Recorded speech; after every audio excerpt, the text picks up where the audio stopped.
Hello friends, Amy Astrab with that Astra stamping. We made these adorable, cute, but very large cards from our paper pumpkin kit.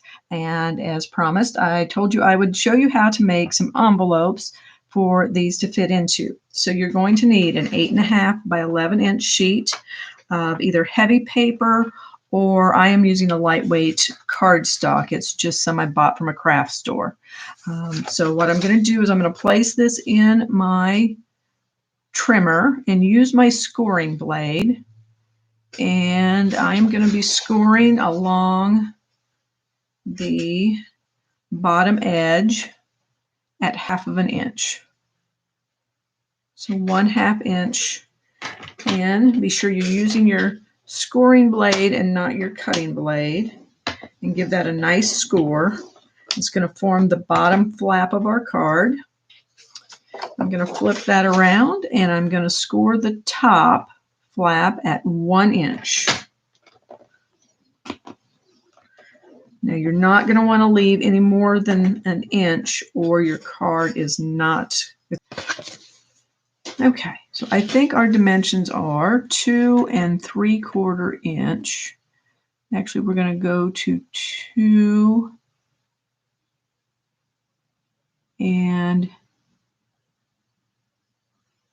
13/16.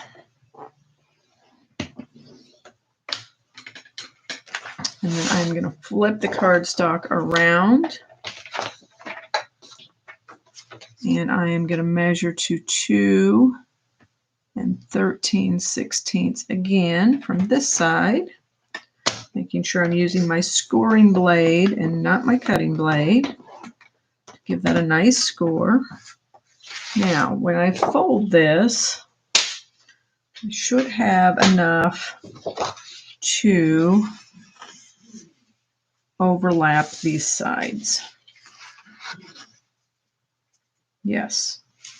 So you've got just enough for a piece of your tear and tape to adhere that together. I'm going to go ahead and give that a nice crease.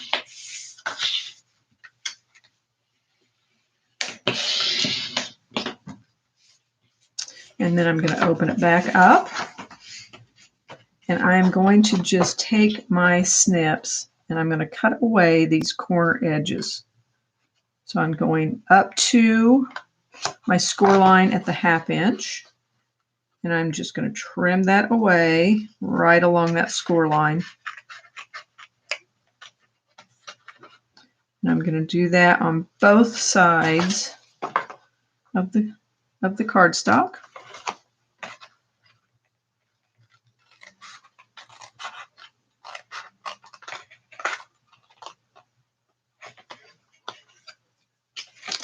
And then I'm just going to make a little angled cut on either end where that flap is going to fold up to form the bottom of our card. Okay? I'm going to do the same thing at the top.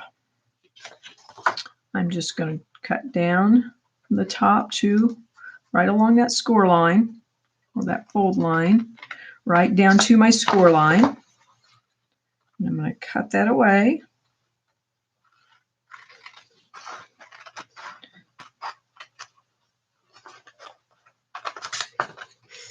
On both sides.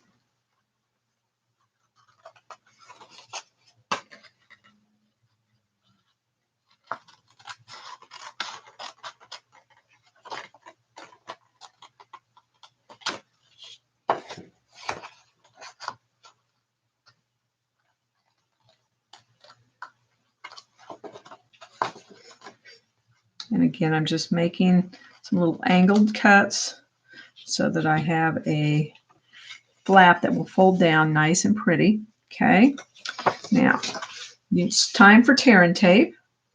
You're going to want to get this right on the very edge because you don't have any extra room for this at all for this size card. So you want that tear and tape to be right along the edge of one of those side pieces where you folded it.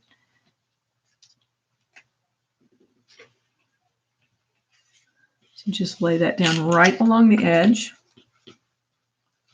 I actually didn't get mine very straight. Don't know that I can still peel that up. So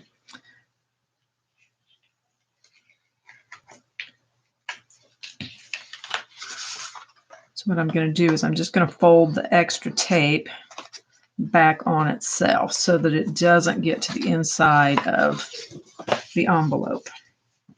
So we don't want our card hanging up. So now we're just going to fold this flap over that flap like so.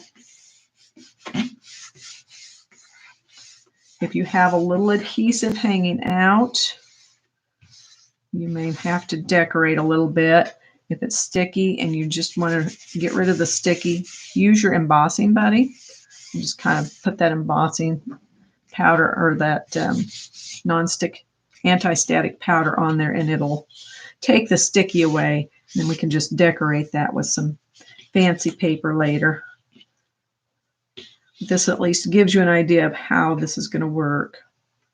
Your tear and tape is going to go right along here, along that bottom flap. It's always going to be easier to tear that paper away if you burnish that down. That way the sticky part is stuck down good and tight. If you have trouble getting it started, the Take Your Pick tool is a fabulous way to get that started.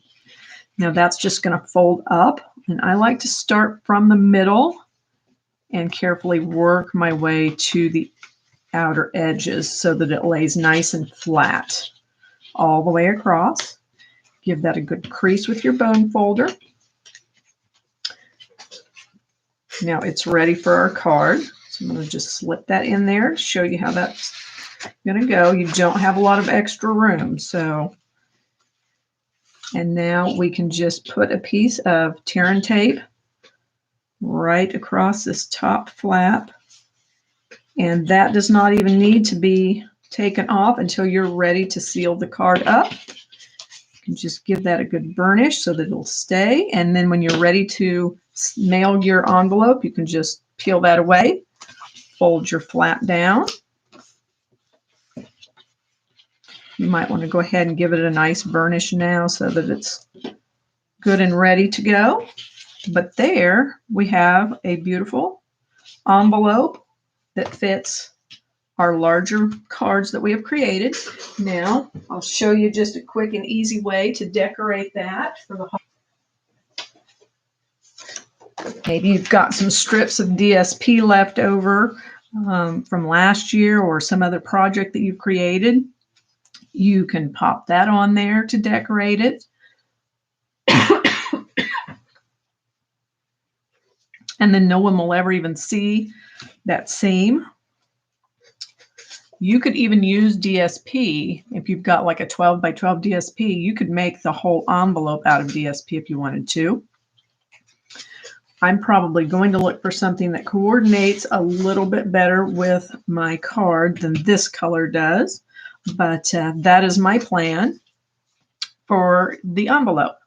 Now I will list all of the dimensions in the description, but feel free to contact me if you've got any questions. I would love to hear from you, and I hope that you have fun crafting with these and you keep reaching.